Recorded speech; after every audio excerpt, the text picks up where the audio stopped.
तो चलिए, स्वागत है आपके अपने चैनल पाठशाला बाय करियर क्राफ्टर पे। तो आज हम लोग देखेंगे ऑब्जेक्टिव। हम लोग देख रहे थे और ये ऑब्जेक्टिव का करीब तीसरा पार्ट है। और इस तीसरे पार्ट में हम लोग देखेंगे फिर वही 20 क्वेश्चन है, ज़्यादा क्वेश्चन है नहीं। और इस क्वेश्चन में भी 20 मतलब इस सेट में भी 20 क्वेश्चन है और 20 क्वेश्चन जो आपका बायोलॉजी सेक्शन से ही लिया गया है। तो चलिए बिना देरी के हुए चलते हैं। और इससे पहले आपको बता दें कि ये हमारा टीम है और ये टीम के साथ आप लोग के सामने बेस्ट देने का कोशिश कर रहे हैं और थोड़ा सा आप लोग का सपोर्ट चाहिए। आप लोग यदि सपोर्ट करते हो बढ़िया से तो कोई दिक्कत नहीं। बढ़िया मतलब क्या, कुछ नहीं करना है, बस अपने जितने भी दोस्त हैं वो सभी दोस्तों के पास क्या करना है, लिंक को शेयर कर देना है।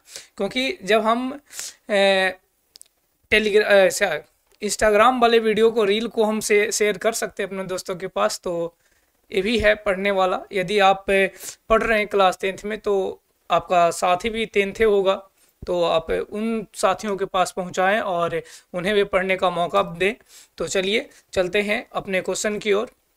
और चलिए, तो क्वेश्चन नंबर पहला जो कहता है, क्वेश्चन नंबर पहला कहता है आपका सामने आपके बोर्ड पे दिखाई पड़ रहा है। और आपको बता दें कि जो आपको यदि आंसर पता रहेगा तो आप कमेंट में दे सकते हैं, कोई दिक्कत नहीं है ना। वीडियो को पॉज कर लेना है, पॉज करके उसके बाद में आप कमेंट में आंसर देकर उसके बाद में आगे की ओर चलेंगे। और हम लोग जो ये जो देख रहे हैं सबका जो सेक्शन है, मतलब एक विथ डिटेल देख रहे हैं, मतलब पूरे डिटेल के साथ देख रहे हैं। तो चलिए देखते हैं क्या कहता है क्वेश्चन। जो क्वेश्चन कहता है क्या कि श्वसन की क्रिया में क्या मुक्त होता है। आपको पता होगा चला जी कि जो हम लोग जब श्वसन करते हैं तो कार्बन डाइऑक्साइड को छोड़ते हैं और ऑक्सीजन को क्या करते हैं, ग्रहण करते हैं। ये आपको पता है। पादप जो होता है वो उसका विपरीत कार्य करता है। पादप क्या करता है, पादप ऑक्सीजन को छोड़ता है और कार्बन डाइऑक्साइड के क्या कर देता है, वो मुक्त करता है। तो यहाँ से आप इस चीज़ों को याद रखना है। क्या याद रखना है, अब देखोगे। अब कहा क्या तुम्हें, अब तुम्हें क्या कहता है क्वेश्चन, जो देख लीजिए आप। क्वेश्चन कहता है क्या कि श्वसन की श्वसन की क्रिया में क्या मुक्त होता है। तो क्या मुक्त होती है, तो आपको पता होगा कि जो हम मुक्त जो करते हैं मतलब छोड़ते हैं, वो क्या छोड़ते हैं, कार्बन डाइऑक्साइड। लेकिन लेकिन लेकिन पादप की बात करें, पादप यानी पेड़ पौधा, पादप जो होती है वो क्या करता है, ये कार्बन डाइऑक्साइड को इन करता है और ऑक्सीजन को क्या करता है, त्याग करता है, बाहर करता है, वो उल्टा करता है। अब हमारे ऑप्शन के हिसाब से देखिए, हमारा आंसर तो दिखाई पड़ रहा, जो हम मुक्त करते हैं वो जो क्या है हमारा, तो कार्बन डाइऑक्साइड होती है। सर जी कोई दिक्कत नहीं है यहाँ तक। अब देखा जाए थोड़ी सी मात्रा कि जब हम जो इन करते हैं, ये हमारा मानव श्वसन तंत्र दिखाई पड़ रही है। नाक के द्वारा हम क्या करते हैं, वायु को प्रवेश करते हैं और वायु को प्रवेश करके ले जाते हैं कहाँ पे, ट्रैकिया के होते हुए, श्वास नली के द्वारा होते हुए वो पहुँचाया जाता है कहाँ पे, एल्वोलाई वायु कोष्ठका के पास। और वहाँ पे क्या होता है, हीमोग्लोबिन होती है और वो हीमोग्लोबिन क्या करता है, ऑक्सीजन को पकड़ कर वो बांध कर लेकर चला जाता है कहाँ पे, तो प्रत्येक कोशिकाओं के पास पहुँचा देती है। तो ये कार्य होती है हमारे शरीर में जो हीमोग्लोबिन करता है ना। अब देखा जाए, जब हम इन करते हैं, जब हम वायु को इन करते हैं तो उस समय हमारे शरीर में अच्छा, वायुमंडल में जो गैसें जो होती है, तो उस समय जितने भी वायुमंडल में गैस होते हैं, तो ऐसा नहीं कि केवल जो हमारा नासिका छिद्र है, जो नाक है, वो कहेगा कि नहीं हम केवल ऑक्सीजन को यहाँ से ग्रहण करेंगे। ऐसा नहीं हो पाता है। क्या हो पाता है कि जो जितने भी वायु है, जितने भी मिश्रण जो होती है वायुमंडल में, वो सभी गैसों को वो ऑब्जर्व कर लेता है, वो ले लेता है इन के समय। अब देखो जब इन करते हैं तो वहाँ पे 78% जो होता है, चला जी 78% वो होती है क्या, नाइट्रोजन होती है। उसके बाद में 21% जो होता है, 21% वो ऑक्सीजन हो जाता है। और जो तुम्हारा करीब करीब 0.03% जो होता है वो जो क्या कौन होता है, तो कार्बन डाइऑक्साइड होता है। कार्बन डाइऑक्साइड होता है, CO2 होता है। ये तो हमारा क्या हुआ, इन के समय हुआ। लेकिन जब हम ऑड करते हैं, हमें चाहिए ये सभी गैस की नहीं, हमें न तो नाइट्रोजन चाहिए, नहीं ना हमें कार्बन डाइऑक्साइड चाहिए। तब हम क्या चाहिए, हमें चाहिए क्या, तो हमें चाहिए ऑक्सीजन। तो ऑक्सीजन कितने % होते हैं सर जी, तो सर जी 21% होते हैं। चलिए कोई बात नहीं। अब देखिए, जब ऑड करने की बारी आता है, जब हम तुरंत हर सेकंड के पश्चात देखते होगे सांस लेते हैं और तुरंत छोड़ देते हैं, लेते हैं छोड़ देते हैं। तो ये जो लेना और छोड़ना जो है वो श्वसन कहलाती है। अब जब हम छोड़ते हैं तो ये नाइट्रोजन का हमारे शरीर में कोई भी कार्य नहीं होती है, कोई भी घटना नहीं होती है, कोई भी खपत नहीं होता है। लेकिन जैसे ही ऑक्सीजन की बात करें तो हमारे कोशिकाओं की जरूरत होती है, किसकी? ऑक्सीजन की। मुख्य रूप से हमें किसी जरूरत है? तो ऑक्सीजन की जरूरत होती है। जब ऑक्सीजन की जरूरत होती है तो यहाँ समझ जाइएगा क्या कि जो ऑक्सीजन जो हमारा है वो कितना परसेंट हो जाती है, तो ये इसमें से 4% जो होती है वो क्या करता है?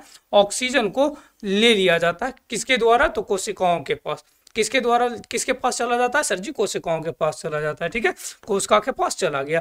अब इसके बाद यदि बात करें तो जो कार्बन डाइऑक्साइड जो होती है, कार्बन डाइऑक्साइड की मात्रा बढ़ जाती है, क्योंकि हम जो छोड़ते हैं वो क्या छोड़ते हैं? कार्बन डाइऑक्साइड छोड़ते हैं। इसका मतलब इसकी जो परसेंट जो हो जाती है वो कितने हो जाते हैं सर जी? 4% हो जाते हैं। कितने परसेंट हो जाते हैं? 4%। याद रखिएगा कितने परसेंट हो जाते हैं? 4%। 4% क्या हो जाता है? ऑक्सीजन, कार्बन डाइऑक्साइड की मात्रा क्या हो जाता है? तो सर जी बढ़ जाती है। तो ये हमारा था श्वसन की क्रिया। मतलब श्वसन क्रिया में हम दो घटना करते हैं।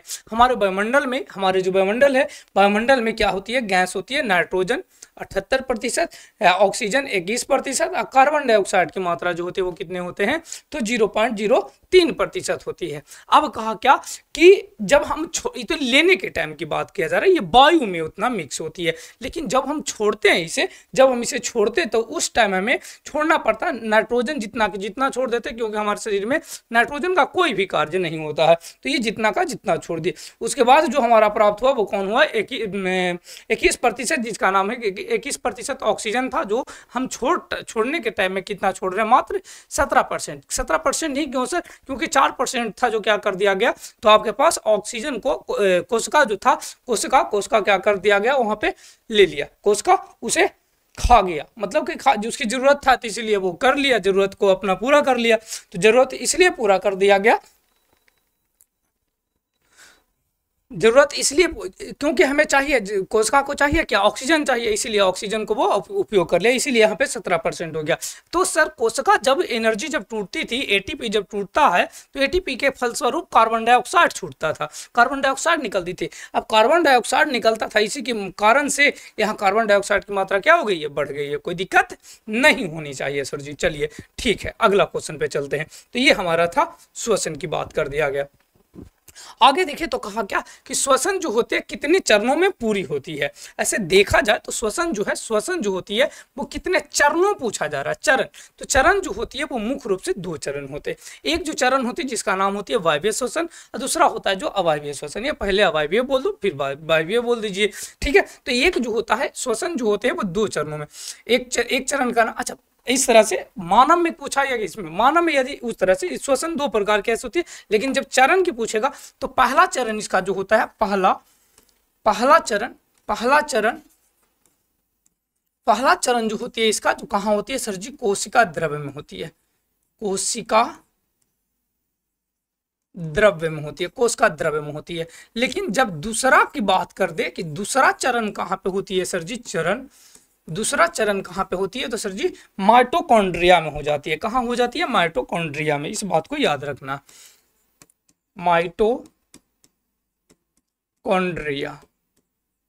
माइटोकॉन्ड्रिया में हो जाती है। तो ये 2 चरण होती है। ऑप्शन आपके हिसाब से दिखाई पड़ रहा है, ऑप्शन के हिसाब से कितने हो जाएंगे? 2 हो जाएंगे।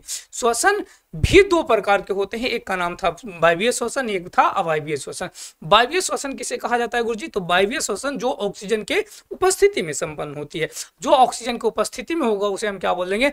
वायवीय श्वसन के नाम से जानेंगे, और जो ऑक्सीजन के अनुपस्थिति में होती है उसे अवायवीय श्वसन के नाम से जानते हैं, ठीक है। तो जब वायवीय श्वसन की घटना होगा, तो ऐसे ये मानव की ही बात किया जा रहा है ज्यादातर, तो ये इसमें जो देखा गया कि जो 2 चरण जो होती है वो केवल वायवीय श्वसन में होती है, और अवायवीय श्वसन की बात करेगा तो उसमें 1 चरण केवल होती है।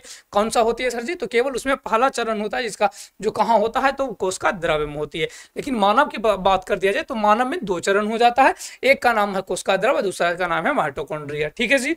चलिए अगला नंबर क्वेश्चन देखा जाए। तीसरा नंबर क्वेश्चन कहता है चलो जी कि वायवीय श्वसन का पहला चरण कहाँ संपन्न होती है। अभी जो पीछे वाला जो क्वेश्चन देखे तो वही था कि पहला चरण कहाँ पे हो रही थी, तो सर जी कोशिका द्रव्य में हो रहा था। कहाँ पे हो रहा था? कोशिका द्रव्य में हो रहा था। ठीक है, तो ये था तुम्हारा तीसरा का आंसर। आगे देखिएगा, अवायवीय श्वसन कब होता है? आपसे क्वेश्चन पूछा कि होता कब है, ऑप्शन के हिसाब देखा जाए। ऑप्शन क्या कहता? वायु की उपस्थिति में। नहीं सर जी, वायु की उपस्थिति में तो अभी बताया आप कि वायवीय श्वसन होती है। यहाँ तो आपसे पूछा जा रहा है अवायवीय श्वसन। इसका मतलब क्या कि ये हो जाएगी कौन सा, किसकी उपस्थिति में? तो वायु की अनुपस्थिति में। वायु की अच्छा एक बात और बता दें आप लोगों कि वायु की अनुपस्थिति में हमारे शरीर में भी होता है। सर जी ये तो गलत बात है भाई, कब होती है हमें तो पता ही नहीं है। कब होती है इसके बारे में बताते हैं। जब हम बहुत ज्यादा दौड़ते हैं, बहुत परिश्रमी काम करते हैं, उस कंडीशन में क्या होता है कि हमारे मांसपेशियों में दर्द होती है। याद है? आया याद? हाँ सर जी आ गया याद। हमारे मांसपेशियों में दर्द होने लगता है। अभी जो दर्द होती है उस मतलब जब हम काम बहुत ज्यादा करते हैं, बहुत मतलब दौड़ते हैं, तो उस समय क्या होता है कि हमारे प्रत्येक मांसपेशियों मतलब प्रत्येक कोशिकाओं के पास ऑक्सीजन नहीं पहुंच पाती है। सही में सर जी, तो ऑक्सीजन वहां पहुंच नहीं पाता, इस कारण से वहां पे अवायवीय श्वसन होती है। जब भी अवायवीय श्वसन होगा एक चीज का निर्माण होती है जिसका नाम होता है लैक्टिक अम्ल। और ये लैक्टिक अम्ल जैसे ही बना तुम्हारे शरीर में क्या होने लगती है? दर्द होना आरंभ हो जाती है। और जब दर्द होने लगता तो यहाँ यहीं से होती है क्या कि ये लैक्टिक अम्ल का निर्माण हुआ। लैक्टिक अम्ल का निर्माण कब होगा सर जी? तो जब अवायवीय श्वसन होगा। ठीक है, अगला नंबर देखा जाए।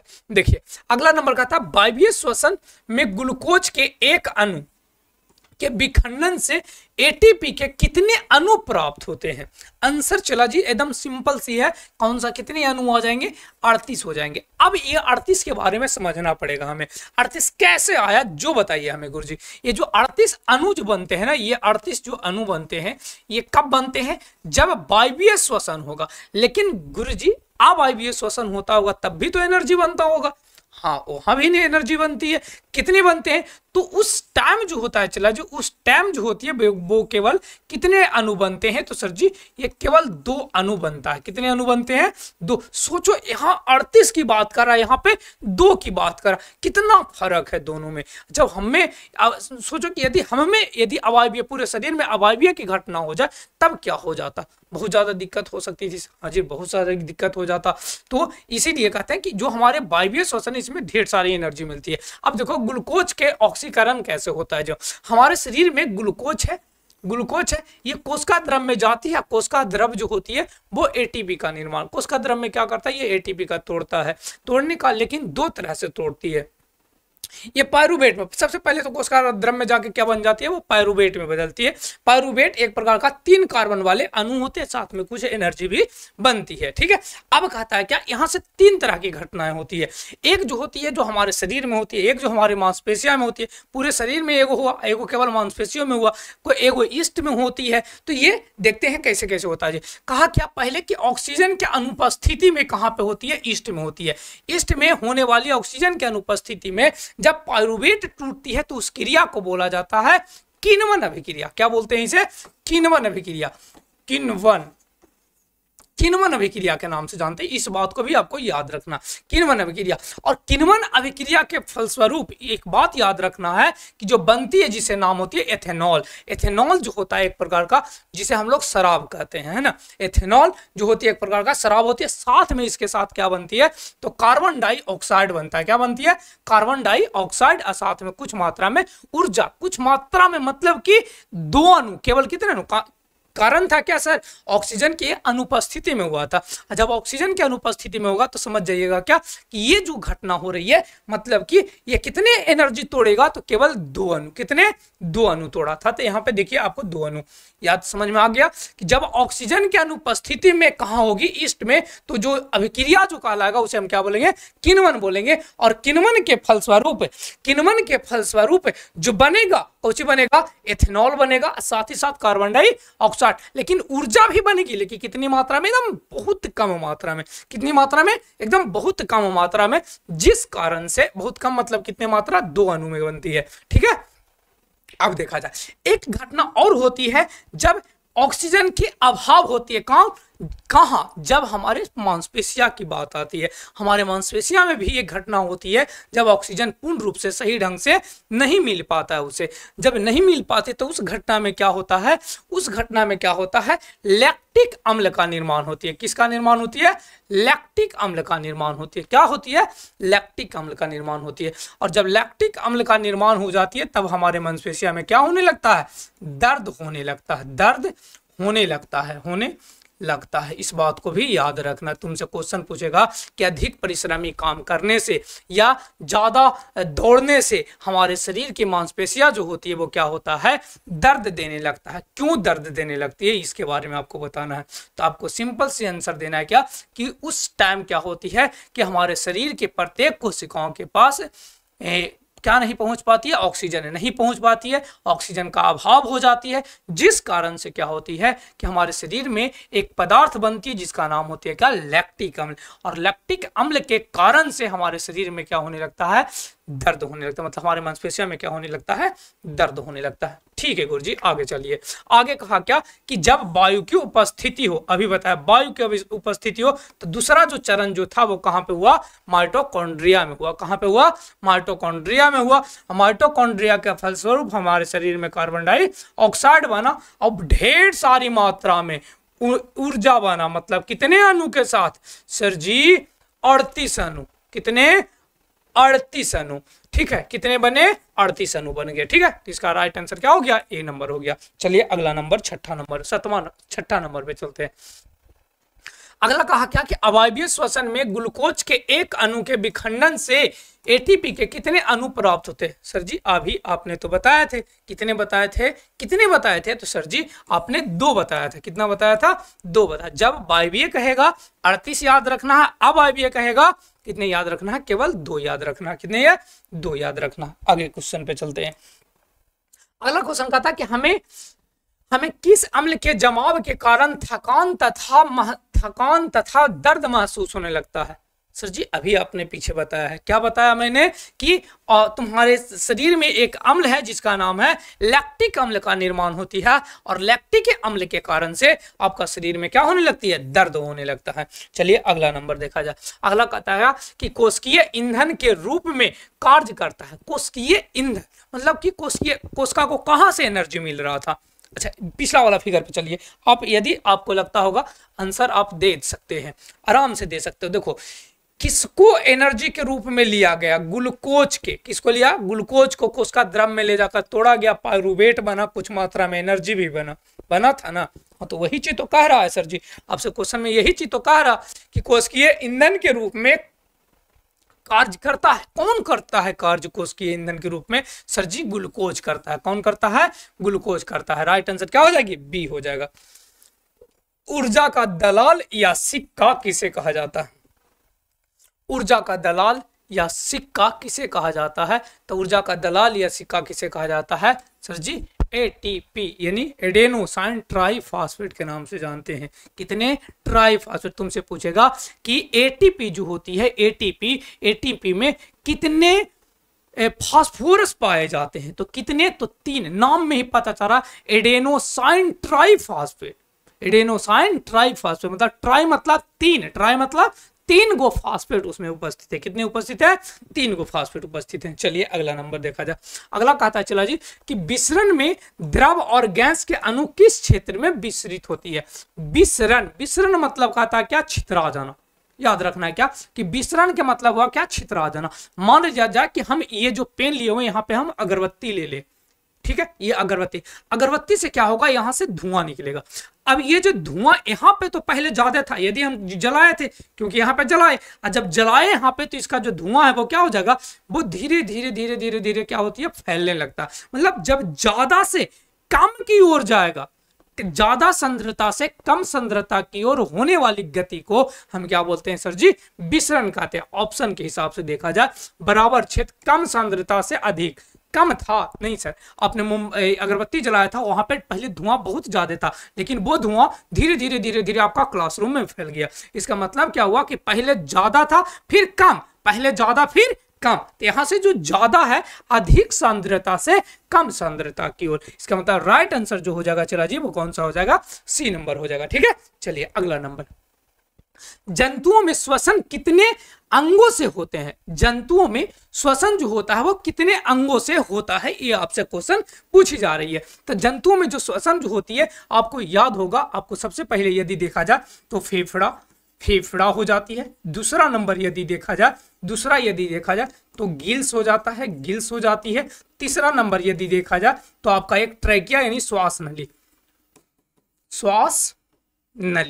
नली, या इसी को हम लोग क्या बोलते हैं, ट्रैकिया बोलते हैं, ट्रैकिया में होती है ना, ट्रैकिया में हो जाती है। तो ये तीन तरह से, अच्छा एक और होता है चला जी चौथा, लेकिन ज्यादातर ही आपको श्वसन अंग नहीं दिखाया जाता है, एक होती है त्वचा, एक होता है त्वचा। त्वचा कहाँ पे उपयोग होता है गुरुजी? तो त्वचा जो होती है वो उभयचर मेढक करता है, मेढक करता है। मेढक में जो श्वसन अंग होता है चला जी वो दो तरह से श्वसन करता है। पहला तो वो फेफड़ा द्वारा कर लेती है, दूसरी बात जो उसके पास जो होती है वो क्या होती है, त्वचा। इसी कारण से मेढक को यदि काट भी दीजिएगा आप ना, मेढक को काट भी दीजिएगा तो आपको याद होगा कि यदि आप काट देते तो उस कंडीशन में क्या हो जाता है, उसका काटने का मतलब उसका सिर काटते हैं, मुड़ी को काटते हैं तो वो कुछ समय तक जिंदा रह पाता है।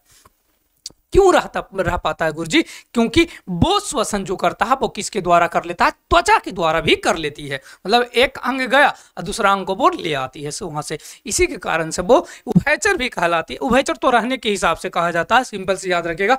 मेढक में जो होती है श्वसन वो दो, एक फेफड़ा से भी कर लेती है, मुख, तीन भी कह सकते हो, मुख द्वारा भी कर लेता है, मुख द्वारा, फेफड़ा द्वारा, और एक जो अंग होती है जिसका नाम क्या होती है, त्वचा होती है। लेकिन ये बेचारा मेढक के पास ही केवल ये गुण है और किसी के पास नहीं है ना, इसीलिए इसका वैज्ञानिक नाम राणा ट्रिगना होता है। राणा जी याद है, राणा जी वाला गाना याद है, ये होगा है तो वही वाला राणा, मतलब बड़ा वाला बात कर रहा है यहां से। चलिए, तो मुख्य रूप से यदि देखा जाए, मुख्य रूप से जंतुओं में जो श्वसन अंग होते हैं वो तीन होते हैं। कितने होते हैं सर जी? तीन होते हैं, तीन होते हैं। इसका मतलब राइट आंसर क्या हो जाएगा, ए, मतलब ए हो जाएगा। चलिए आगे नंबर, आगे कहता है क्या, कीट पतंग में श्वसन की क्रिया किसके द्वारा होता है? देखो यहाँ पे एक कीट दिखाई पड़ रहा होगा और यहाँ पे एक जाल जैसी पूरी संरचना दिखाई पड़ रही है ना, ये इसका पूरी की पूरी भाग हो गया और इस पे ऐसे ऐसे संरचना दिखाई पड़ रहा होगा, ऐसे ऐसे संरचना, और इसके ऊपर ऐसे ऐसे, है ना, ये जो जाल जैसी जो संरचना दिखाई पड़ रही है चला जी, इस संरचना का नाम दिया गया क्या, ट्रैकिया। क्या नाम दिया गया है? ट्रैकिया, ट्रैकिया दिया गया। और यही ट्रैकिया जो होता है चला जी, यही जो ट्रैकिया जो होती है, यही ट्रैकिया के द्वारा क्या कर लेता है, ये सांस ले पाता है। क्या ले पाता है? सांस ले पाता है। इसका मतलब इसका राइट आंसर जो हो जाएगा वो क्या हो जाएगी, ट्रैकिया हो जाएगा। आपको जितने भी कीट पतंग हो सब में श्वसन जो होगा वो किसके द्वारा होगा, ट्रैकिया। एक एग्जाम्पल पूछता है तुमसे कि आप हमें बताएं कि तिलचट्टा जो कॉकरोच जो होती है, कॉकरोच में श्वसन किसके द्वारा किया जाता है? कॉकरोच श्वसन किसके द्वारा करता है? सर जी कॉकरोच भी एक प्रकार का क्या होता है, तो कीट पतंग होती है, इसीलिए कॉकरोच में भी श्वसन किसके द्वारा होगा, ट्रैकिया द्वारा हो जाएगा। कंप्लीट। चलिए ठीक है गुरुजी, आगे चलिए। अगला कहता क्या कि मानव श्वसन तंत्र में कितने अंग भाग लेते हैं? मानव श्वसन तंत्र में कितने अंग भाग लेते हैं? आपको सामने दिखाई पड़ रहा होगा ऑप्शन, आपको आंसर भी दिखाई पड़ रहा होगा। एक का नाम है नाक, नाक द्वारा हम सांस को लिए सबसे पहला। गला, ग्रसनी, एक पीछे नाक जैसी जाके खुलती है अंदर की ओर, तो उसे हम ग्रसनी कहते हैं। ग्रसनी आगे चलकर हमारा टकराता है किससे, स्वर यंत्र से, और यही स्वर यंत्र जो होता है वो क्या देता है तुम्हें, तो आवाज देने का कार्य करती है। आवाज जो आती है, आवाज जो आती है, आवाज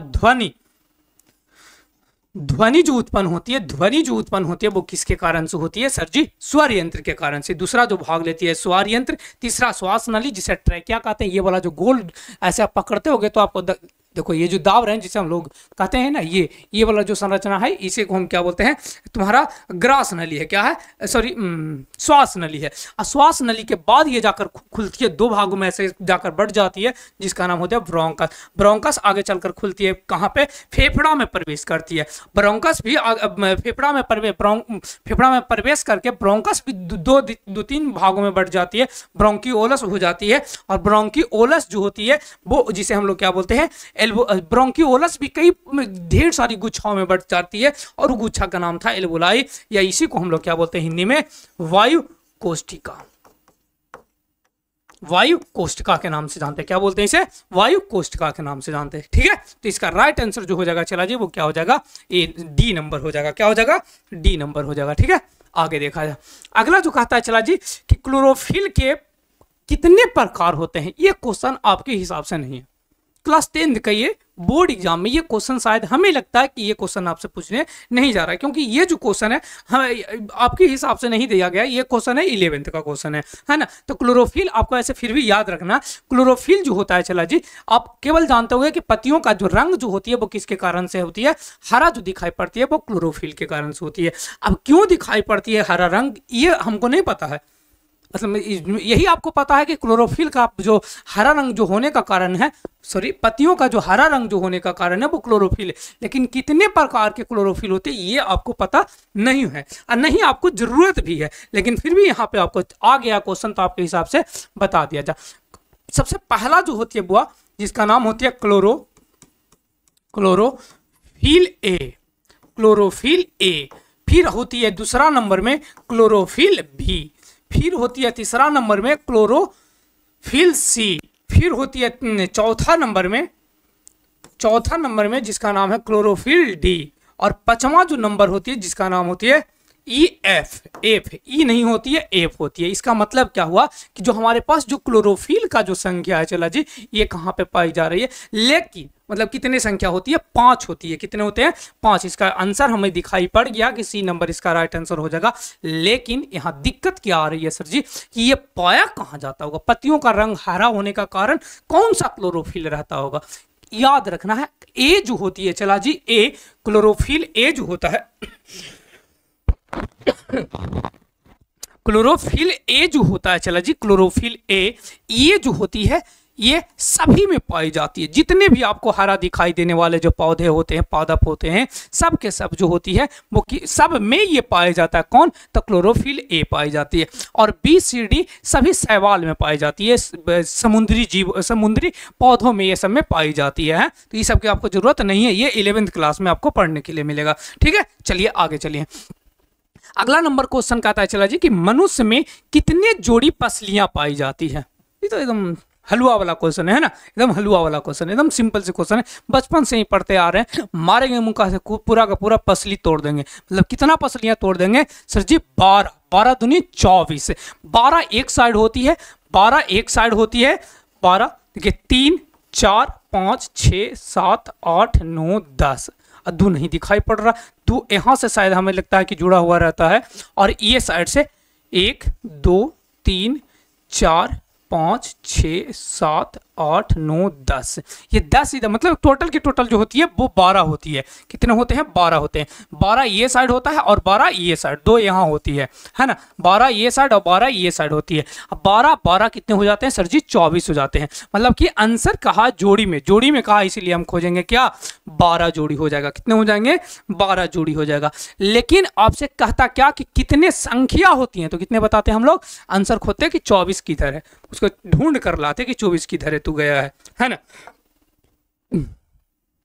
मनुष्य को एक श्वसन पूरा करने में कितना समय लगता है? अब ये स्थिति जो होता है चला जी, ये जो स्थिति होती है वो निर्भर करता है किस पे? व्यक्ति की स्वास्थ्य, मतलब स्वास्थ्य पे, कैसा हो उसका व्यक्ति का मतलब स्वास्थ्य है। अब मान लिया कि किसी का तबीयत खराब है तो हो सकता है वो जल्दी जल्दी ले सकता है। अब छोटा बच्चा की बात कर दें तो छोटा बच्चा भी बहुत जल्दी जल्दी लेता है, तो उसके कंडीशन पे निर्भर करता है। लेकिन एक स्वस्थ यदि एवरेज माना जाए ऐसे तो ये होता है 12 से 20। 12 से कितने होते हैं? 20 में इतना बार लिया जाता है, 1 मिनट में इतना बार लिया, 12 से 20 बार लिया जाता है। ये संख्या हम 12 से 20 क्या बता रहे हैं? संख्या बता रहे हैं। और इसको एवरेज यदि देखा जाए, समय की बात किया जाए तो समय जो हो जाती है वो कितने सेकंड हो जाती है? लगभग 5 सेकंड। लेकिन ऐसे एवरेज यदि देखोगे तो 3 से 5 दिखाई पड़ेगा, 3 से 5 दिखाई पड़ती है। लेकिन 3 भी है 5 भी है, तो ज़्यादा तरफ ध्यान रखेंगे क्या? 5 ध्यान रखोगे। ठीक है, आगे देखिएगा। और 1 मिनट में कितनी बार लेता है तो याद रखना एवरेज, और एवरेज जो होती है वो कितना होती है? तो सर जी 12 से 20 बार होती है। कितने? 12 से 20 बार होता है। आगे देखिए, वही क्वेश्चन आ रही है कि मनुष्य 1 मिनट में कितना बार सांस लेता है? मनुष्य एक बार में कितने बार सांस लेता है? अभी बताया क्या? कितने से कितने सर? 12 से 12 से 20 बार लेता है, 12 से 20 बार। लेकिन सर जी 12 से 20 तो है ही नहीं, एक भी है ही नहीं, तो लेकिन उसके अनुसार से अभी यदि इसका एवरेज हम देखें तो किसको मारेंगे, 15 से 16 बार मारेंगे। कितना मारेंगे सर जी, 15 से 16 बार मारेंगे। ऑप्शन के हिसाब से कितना मारेंगे, 15 से 16, क्योंकि ये दो सबका बीच है। ऐसे एवरेज यदि देखा जाए तो कितना होता है, तो 12 से 15, क्योंकि वो स्थिति अनुभव करता थी पे उसका शरीर पर निर्भर करता है कि हाँ उसका शरीर कैसा है, जो हो सकता है तबीयत उसका खराब रहता हो, लेकिन स्वस्थ मनुष्य का जब भी पूछता है क्वेश्चन तो स्वस्थ मनुष्य का क्वेश्चन पूछती है। ठीक है, चलिए अगला नंबर कहता है कि किसका मुख्य कार्य ध्वनि उत्पन्न करना होता है। अभी पीछे वाला बताया, पिछला शायद क्वेश्चन कोई था उसमें हम इसके डिटेल जब दे रहे थे तो उस समय हम बताए थे कि जो मनुष्य में जो अंग है, मनुष्य में एक अंग है जिसका नाम होती है क्या, एक नाम होती है जिसका नाम होती है स्वर यंत्र। क्या नाम होती है, स्वर यंत्र नाम होती है। और स्वर यंत्र जो होता है उसी का क्या होता है, मुख्य कार्य स्वर ध्वनि उत्पन्न करना होता है। क्या होती है, ध्वनि। और इसी का मोटा और पतला होने